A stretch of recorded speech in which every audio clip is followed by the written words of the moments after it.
Hello everyone, আজ আমি বানালাম টক মিষ্টি ঝাল একদম ভিন্ন স্বাদের বেগুন বাহার।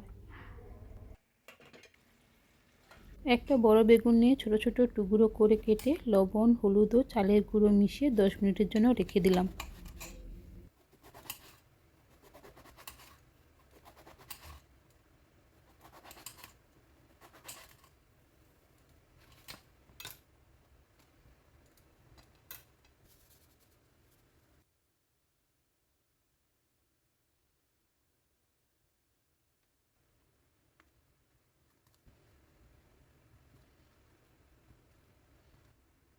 এক টুকরো তেঁতুল গরম জলে ভিজিয়ে রাখলাম।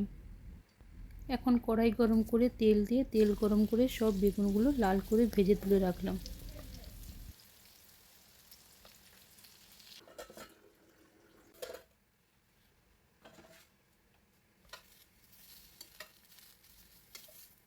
একটা মশলা তৈরি করব। রসুন, আদা, পেঁয়াজ, টমেটো ও শুকনো লঙ্কা দিয়ে একটা স্মুথলি পেস্ট করে নিলাম।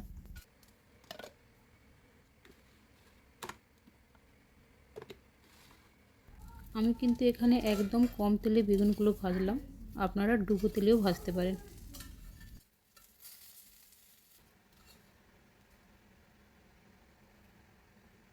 একই কড়াইতে তেল দিয়ে 5 ফোড়ন দিলাম, আর আগে থেকে যে মশলাটা বানিয়ে রেখেছিলাম ওটাও দিলাম, আর সঙ্গে লবণ, হলুদ ও লঙ্কার গুঁড়ো দিয়ে ভালো করে কষতে থাকলাম।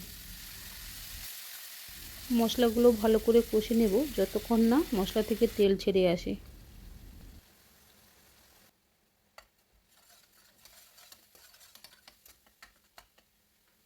এদিকে ভিজিয়ে রাখা তেঁতুলে আরও কিছুটা জল দিয়ে তেঁতুলের কাত বের করে নেব।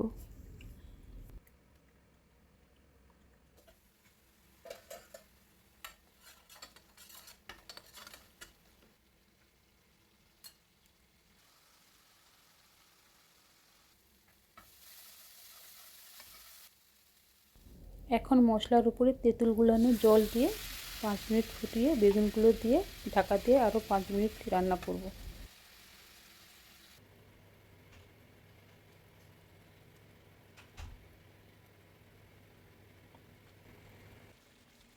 এখন ওপর থেকে 1 চামচ চিনি, স্বাদ মতো লবণ, ধনেপাতা, গরম মশলা দিয়ে গ্যাস বন্ধ করে 5 মিনিটের জন্য রেস্টে রাখবো।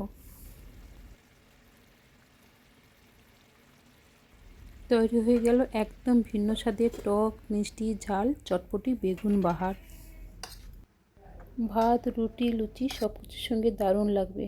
একদম কম সময়ে বানিয়ে ফেললাম, আপনারা একবার ট্রাই করতে পারেন। পরের ভিডিওতে আরও নতুন কিছু নিয়ে আসছি।